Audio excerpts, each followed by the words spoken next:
Hello students, अब देखिए आप लोगों को सीखना क्या है, स्टैंडर्ड स्टेप मेथड सीखना है।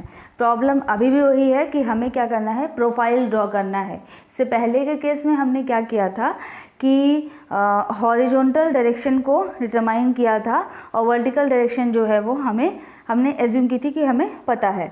ठीक, अब इसमें देखिए, इसमें क्या होता है, वो जो पहला वाला जो सेक्शन था सिंपल न्यूमेरिकल वाला मेथड, उसमें हम जो भी कैलकुलेशन करते थे वो प्रिज्मेटिक चैनल में करते थे। लेकिन इसमें हमें कैलकुलेशन जो करते हैं वो हम लोग नेचुरल चैनल्स में भी कर सकते हैं।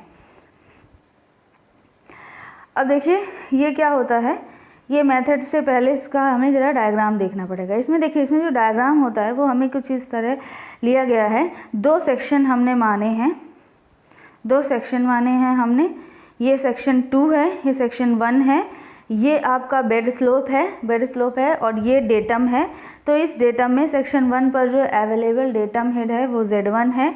सेक्शन 2 पर अवेलेबल जो डेटम हेड है वो Z2 है। सेक्शन 2 पर वाटर सरफेस का जो डिस्टेंस है वो Y2 है।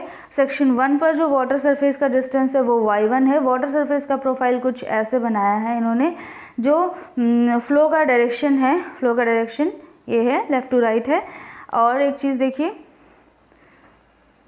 इसमें देखिए ये वाटर सरफेस से सेक्शन 2 पर देखिए, वाटर सरफेस पर एनर्जी कुछ ये था।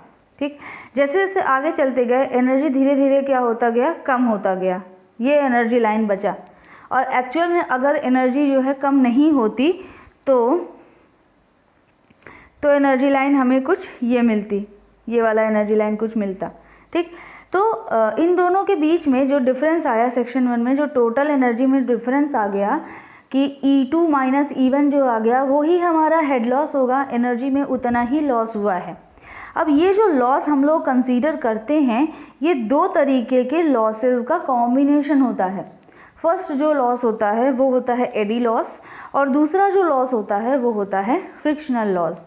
ये दोनों लॉसेस होते क्या हैं?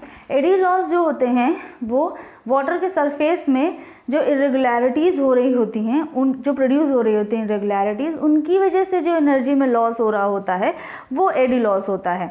और फ्रिक्शनल लॉसेस क्या होते हैं? जो चैनल हमने लिया हुआ है, जो चैनल हमारा है, जो जिस सरफेस से वाटर फ्लो हो रहा है, उस सरफेस की रफनेस अगर बहुत ज़्यादा है तो फ्रिक्शनल लॉसेस भी बहुत होंगे, क्योंकि अपोजिट डायरेक्शन में फोर्स काम करेगा जो कि फ्रिक्शन होगा। तो उस फ्रिक्शन की कंपनसेट करने के लिए भी एनर्जी लॉस होगा, उसे हम लोग फ्रिक्शनल लॉस कहते हैं। इस पर्टिकुलर केस में हमें ये दोनों लॉसेस कंसीडर की जाती हैं और इनका कैलकुलेशन किया जाता है। ठीक, अब देखिए, ठीक है, यहाँ पर थोड़ा सा एक आप करेक्शन करिए। वो क्या है कि E2 equal to E1 plus del E, ये हमने किया है।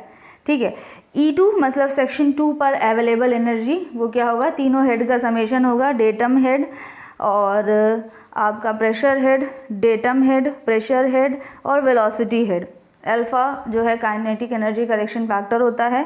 सेक्शन 1 पर energy, datum head, pressure head और ये हुआ आपका kinetic factor velocity head plus del E. Del E मैंने बोला था दो तरीके के लॉसेस का कॉम्बिनेशन है, eddy loss and frictional loss. ठीक, अब देखिए, जहाँ पे HF जो है वो फ्रिक्शनल लॉस है, और फ्रिक्शनल लॉस का कैलकुलेशन का फॉर्मूला जो हमें दिया गया है वो क्या है, देखिए, इससे पहले भी अगर आपको ध्यान हो तो FM में एक फॉर्मूला जब हमने मैनिंग्स इक्वेशन का सीखा था, तो मैनिंग्स इक्वेशन को एक्चुअली में हमने यूज़ किसके लिए किया था, हेड लॉस के डिटर्मिनेशन के लिए यूज़ किया था। हेड लॉस के डिटर्मिनेशन में जब यूज़ किया था तो जो SF होता है, SF, तो SF इक्वल टू क्या होता है, टोटल हेड लॉस और बीच की जितनी डिस्टेंस है, total head loss divide by total distance covered. तो टोटल डिस्टेंस जो कवर्ड है वो आपकी सेक्शन 1 से सेक्शन 2 के बीच में है, यानी डेल एक्स है। तो SF बार इक्वल टू हो जाएगा क्या, HF divide by del x. तो अगर HF चाहिए तो head loss due to friction चाहिए तो SF bar multiplied by del x. Again वही कि SF बार इक्वल टू क्या होता है, सेक्शन 1 पे SF प्लस सेक्शन 2 पे SF, उनका एवरेज कर दिया जाता है। ठीक, अब SF का वैल्यू अगर हमें चाहिए तो SF का वैल्यू डिटर्मिनेशन के लिए हम लोग मैनिंग्स फार्मूला डायरेक्टली हम लोग यूज़ कर सकते हैं। Manning's formula V equal to 1/n R की पावर 2/3 S0 की पावर 1/2 या SF की पावर 1/2। तो यहाँ से SF का वैल्यू जो हमें मिलेगा वो मिलेगा n² V² divide by R की पावर 4/3। अब velocity equal to Q/A, directly Q/A की वैल्यू रख देते हैं तो हमें वैल्यू मिल गई, क्योंकि हमें Q पता है, यहाँ पर वेलोसिटी नहीं पता लेकिन हमें Q पता है। ठीक है, नेक्स्ट जो है वो है एडी लॉस। एडी लॉस के कैलकुलेशन में एडी लॉस का जो फॉर्मूला है ये वो होता है CE मल्टीप्लाइड बाई α1 V1 का स्क्वायर माइनस α2 V2 का स्क्वायर डिवाइड बाई 2G, इसका इनबिल्ट फॉर्मूला है। और CE की जो वैल्यूज़ हैं वो प्री डिफाइंड वैल्यूज़ ली जाती हैं जो कि सरफेस पर डिपेंड करती हैं। ठीक, तो इन दोनों फार्मूला का यूज़ करके हम एडी लॉस और फ्रिक्शनल लॉस दोनों निकाल लेते हैं। नेक्स्ट स्टेप में अगर आप देखें तो हमें क्या करना होता है कि जो Z प्लस वाई होता है, मतलब टोटल एनर्जी हम लोग लिखते हैं तो टोटल एनर्जी में datum head plus pressure head, datum head plus pressure head plus velocity head होता है। तो datum head plus pressure head को अगर हम लोग एक अल्फ़ाबेट H से इंडिकेट करें तो टोटल हेड को किस तरह लिखा जा सकता है, total head equal to H plus alpha V² / 2G। और अगर H2 लिखना है तो H2 equal to H1 plus head loss, दोनों तरीके के हेड लॉसेस का समेशन। इन दोनों अगर इक्वेशंस को हम लोग इक्वेशन 1 और इक्वेशन 2 नाम से देखें तो अब देखिए प्रोसीजर देखते हैं। प्रोसीजर क्या होता है? प्रोसीजर ये होता है कि हम अपनी ओर से H1 डिसाइड करते हैं। अब स्मॉल h1 डिसाइड करते हैं। स्मॉल h1 डिसाइड करने के लिए आपको ये पता है कि देखिए Z1 तो ऑलरेडी फिक्स है एक पर्टिकुलर सेक्शन के लिए। उस पर्टिकुलर सेक्शन पे y1 जो होता है उसे हम अपनी ओर से एज्यूम करते हैं। जब वो हमने एज्यूम किया तो हमें क्या मिला, कैपिटल H की वैल्यू मिली, स्मॉल h की वैल्यू मिली पहले तो, इसके बाद हमें क्या मिली, कैपिटल H की वैल्यू हमने वहाँ से कैलकुलेट की। जब कैपिटल H की वैल्यू कैलकुलेट की तो हम लोग इक्वेशन नंबर 2 पर रख के देखते हैं और H2 का वैल्यू निकालते हैं। पहले सेक्शन 1 पे वैल्यूज़ एज्यूम की थी और H1 कैलकुलेट किया था, फिर इक्वेशन नंबर 2 पर हमने H1 की वैल्यू रखी और H2 की वैल्यू कैलकुलेट की। अब हम लोग कंपेयर करते हैं H2 का वैल्यू, देखिए H1 का वैल्यू हम अपनी ओर से एज्यूम करते हैं, वहाँ पर हम HF और HE की वैल्यू निकालते हैं जो अभी हमने फॉर्मूले सीखे उससे। फिर हम फिर एक H2 भी मिल जाएगा हमें, तो फिर इसके बाद हम फिर से कंपेयर करेंगे H2 की वैल्यूज़ और ये जो नया कैलकुलेटेड H2 का वैल्यू है उससे। अगर दोनों में डिफरेंस बहुत कम आता है या नेग्लेजिबल डिफरेंस आता है तो हम लोगों ने जो एजम्पशन लिया था, जो डेप्थ का कैलकुलेशन हमने लिया था एक एजम्पशन, वो हमारा एजम्पशन सही है। ये ऑब्वियसली ये आइटरेटिव प्रोसेस होता है, थोड़ा सा टफ होता है लेकिन होता मैनुअल ही है। जो नेक्स्ट मेथड जो है वो क्या है, एडवांस न्यूमेरिकल मेथड्स हैं। एडवांस न्यूमेरिकल मेथड्स में आपको जो 3 मेथड सिखाए जाएंगे वो मेथड आप लोग ऑलरेडी न्यूमेरिकल टेक्निक में सीख चुके हैं। ठीक, देखिए अगर आप dy/dx का वैल्यू देखें, dy/dx का जो फॉर्मूला होता है उसे देखें तो वो क्या होगा, S0 minus SF divide by 1 minus Q² T divide by GAQ।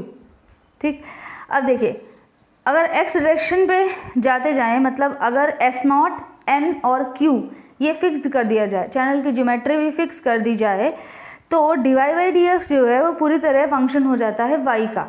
ये चीज़ ऑलरेडी जब मैंने डिफरेंशियल इक्वेशन ऑफ GVF बताया था तब मैंने पूरी तरह से क्लियर किया था कि अगर एक पर्टिकुलर चैनल जो कि गिवन है, जिसकी ज्योमेट्री गिवन है, उसके लिए S0 N और Q दे दिया जाए तो dy/dx जो है पूरी तरह फंक्शन हो जाता है y का। तो इसमें कुछ नोटेशंस यूज़ होने हैं जो आप लोगों को सीखने पड़ेंगे। जैसे एक पर्टिकुलर पॉइंट से किसी एक पॉइंट का हॉरिजॉन्टल डिस्टेंस जो है वो x से इंडिकेट किया जाएगा। तो अगर कोई सेक्शन है, I सेक्शन है, तो उसकी हॉरिजॉन्टल डिस्टेंस को अगर हमें रिप्रेजेंट करना है तो वो क्या हो जाएगा, xi हो जाएगा। और उस xi हॉरिजॉन्टल डिस्टेंस पर जो सेक्शन है, अगर उस सेक्शन पर अवेलेबल डेप्थ को रिप्रेजेंट करना है तो y अल्फ़ाबेट का यूज़ किया जाएगा और उसके साथ उस सेक्शन का नेम होगा। तो यानी वाई आई, इसी चीज़ को देखिए हमने यहाँ पे लिखा है कि डेप्थ एट वाई आई जो है, डेप्थ एट एक्स आई जो है वो कैसे रिप्रेजेंट किया जाएगा, वाई आई से रिप्रेजेंट किया जाएगा। और इसको अब जो हम लोग लिखेंगे वो क्या लिखेंगे, डेप्थ यानी वाई एट एक्स आई, इस तरह लिखने का तरीका है। इसी तरह अगर आपको लिखना है कि I+1 सेक्शन पे जो हाइट ऑफ वाटर है तो उसे हम लोग कैसे लिखेंगे, height of water at section xi+1। ठीक, ओके। अगर एक सेक्शन है I और उसकी कुछ डिस्टेंस के बाद, डेल x डिस्टेंस के बाद एक दूसरा सेक्शन है, तो वन स्टेप के बाद दूसरा स्टेप है, तो जो वन स्टेप है हमने डेल x लिया हुआ है, उन दोनों के बीच में जो अंतराल है उसे हमने डेल x लिया हुआ है, जो इंटरवल है वो डेल x लिया हुआ है। तो जो नेक्स्ट स्टेप होगा वो क्या होगा, ix+1 होगा, और ix+1 equal to ix plus del x होगा। ठीक, ये सारे नोटेशंस जो है वो ऑलरेडी आप लोग सीख चुके हैं, जो ये जो मेथड्स हैं वो उसी पे बेस्ड होते हैं।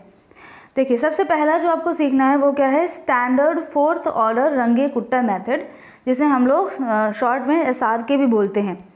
तो yi+1 इसमें वर्ड यूज़ है, तो मतलब क्या, सेक्शन i+1 पर अवेलेबल वाटर का हाइट i+1 वही हमें निकालना होता है। तो yi+1 जो है वो है अननोन। ठीक, और yi जो है सेक्शन i पर अवेलेबल वाटर की हाइट, ये हमें पता होती है।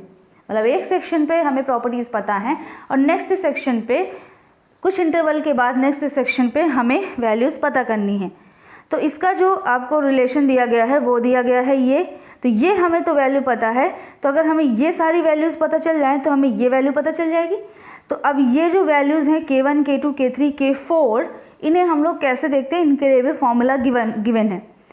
अच्छा, तो K1 अगर चाहिए तो डेल x, मतलब I से i+1 के बीच में कितना इंटरवल है उसका multiplication multiply by function of y।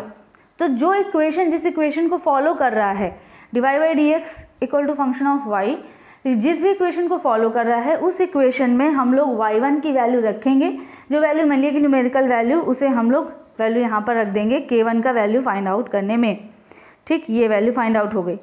इसके बाद इस K1 की value divide by 2 plus y1, तो इन दोनों को प्लस करने पर जो एक न्यूमेरिकल वैल्यू मिलेगी उस न्यूमेरिकल वैल्यू को उस फंक्शन में रखेंगे, मल्टीप्लाई करेंगे डेल x को, हमें K2 का वैल्यू मिलेगा। फिर K2 divide by 2 plus yi, दोनों की वैल्यूज़ को प्लस करके हमें उस फंक्शन में रखना है, डेल x का मल्टीप्लाई करना है, K3 मिल जाएगा। और K3 प्लस yi, इन दोनों को प्लस करके इस फंक्शन में वैल्यू रखनी है, जो वैल्यू मिलेगी उसको मल्टीप्लाई करना है डेल x से, और हमें K4 की वैल्यू मिल जाएगी। जब हमें K1, K2, K3, K4 सब मिल जाएगा तो हमें ये वैल्यू भी टोटल मिल जाएगी और हमें एक स्टेप हमारा पूरा हो जाएगा। जब इतना कैलकुलेशन करना पड़ रहा है तो ऐसा तो ये मैनुअली भी किया जा सकता है, क्योंकि आप लोग मैनुअली ही करते हैं, मैथ्स में जो सीखते हैं मैनुअली ही करते हैं। लेकिन इसको अगर आप न्यूमेरिकल टेक्निक से करेंगे, कंप्यूटर्स का यूज़ करके करेंगे तो बहुत आसानी से हो जाएगा। ठीक, तो ये हुआ फर्स्ट। सेकंड जो हमें सीखना है वो क्या है, कुट्टा-मर्सन मेथड। कुट्टा-मर्सन मेथड दूसरा मेथड है। इस मेथड में क्या है, इसमें भी वही प्रॉब्लम है कि हमें yi+1 कैलकुलेट करना है। yi हमें पता है, लेकिन इसके लिए हमें K1, K4 और K5 पता होना चाहिए। K1, K4 और K5 पता होने के लिए हमें ये सारी वैल्यूज़, देखिए फॉर्मूला गिवन है, इन सारी वैल्यूज़ को धीरे धीरे करके 1 बाय 1 फाइंड आउट करते हैं। प्रोग्राम्स बना दिए जाते हैं, इनके वैल्यूज़ को पुट कर दिया जाता है और सीधे हमें आंसर हमें yi+1 के रूप में मिल जाता है। थर्ड जो है वो है ट्रेपेजॉइडल मेथड, जिसे हम लोग ट्रैप भी बोलते हैं।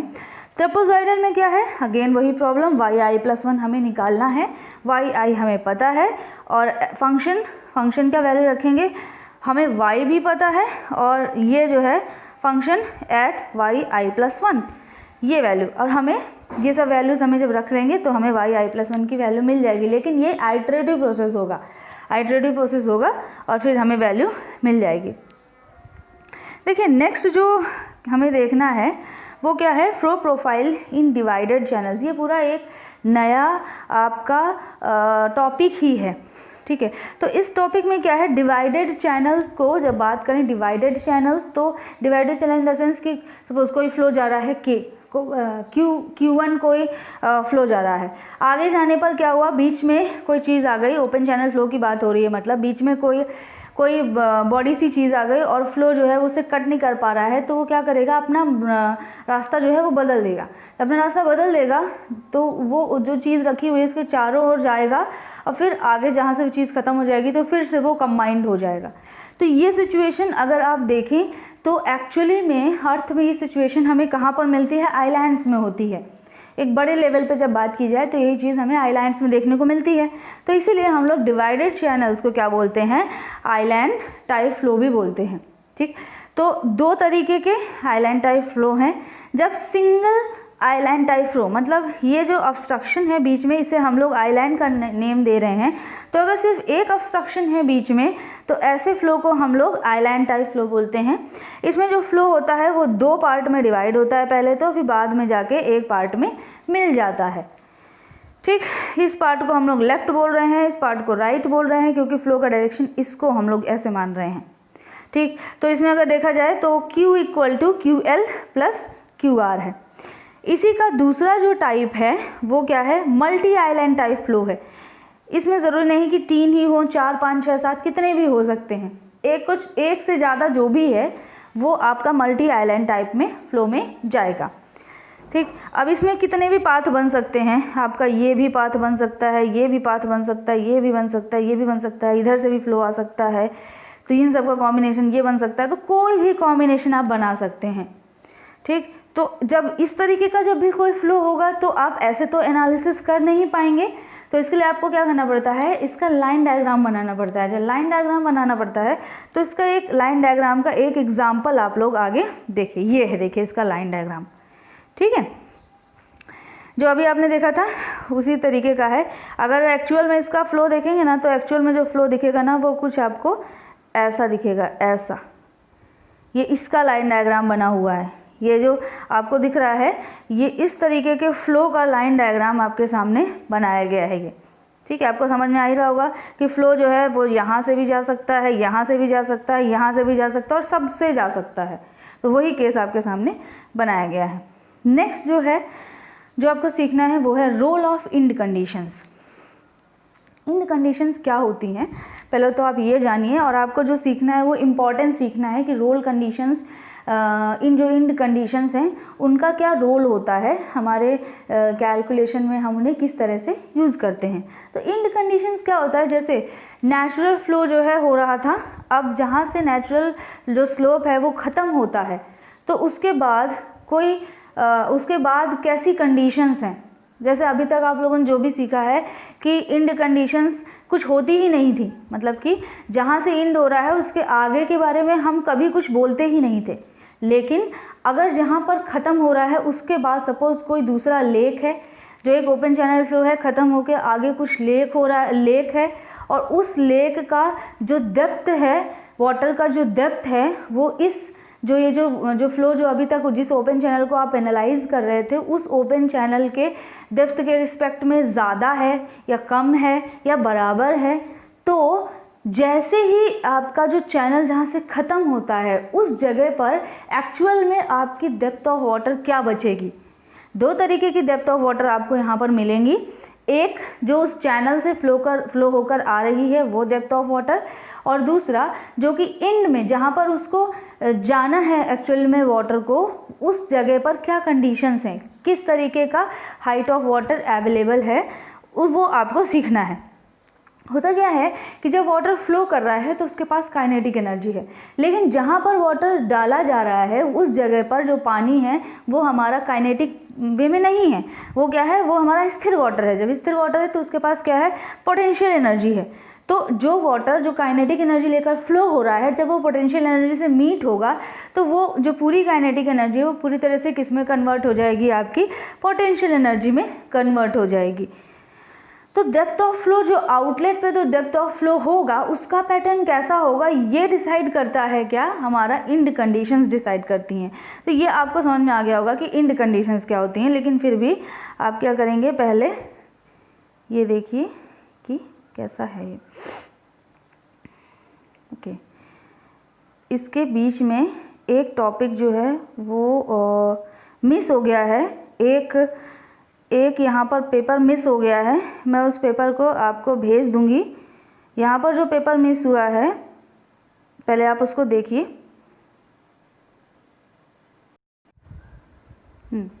ये देखिए, ये वही पेज है जो आपके PDF में मिस हो गया है। मैं इस पेज को आपको भेज दूँगी अभी।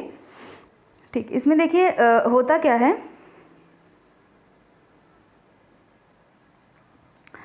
देखिए इसको पहले इस डायग्राम को अच्छे ढंग से आप समझिए। ये जो डायग्राम है ये क्या है, ये जो यहाँ से लेकर यहाँ तक आपका क्या है, ये आपका जो है स्लोप है, बेड स्लोप है। ठीक, बेड स्लोप है और यहाँ पर जो डेप्थ फ्लो हो रहा है ये आपका कोई भी वाई है।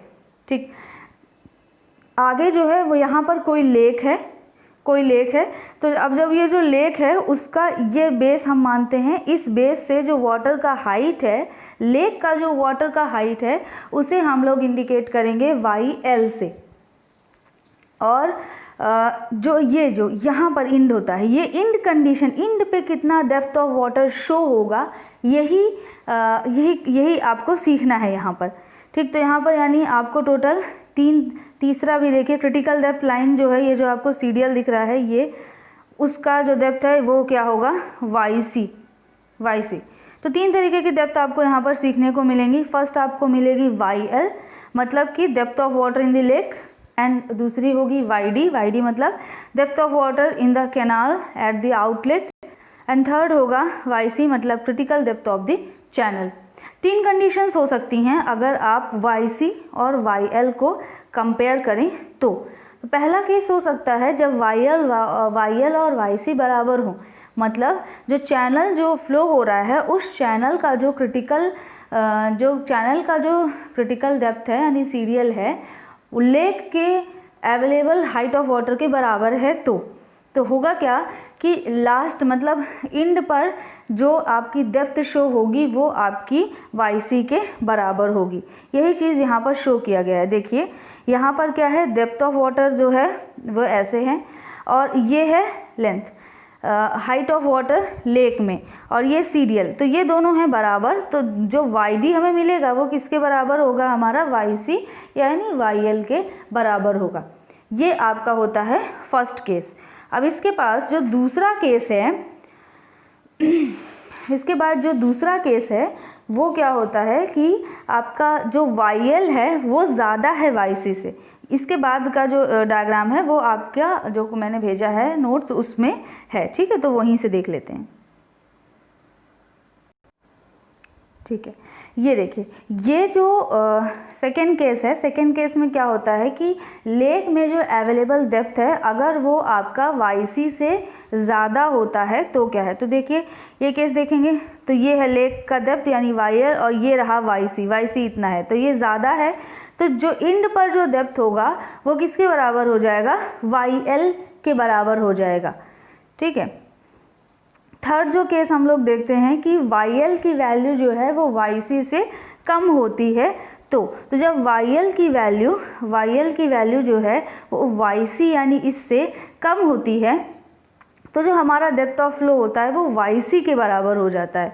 तो इतना चीज़ तो आपको क्लियर है कि इंड पर क्या सिचुएशंस हैं, इस पर जो फ्लो हो रहा है कैनाल पे या जो ओपन चैनल फ्लो हो रहा है उसका डेप्थ जो है वो डिपेंड करता है। यही हमारी इंड कंडीशंस की रिक्वायरमेंट होती है, यही उनका रोल होता है। इतना अगर मैंने जितना पढ़ाया इतना आपने पढ़ लिया तो आपका यूनिट 3 जो है वो यहाँ से कंप्लीट हो जाता है। ठीक है, थैंक यू।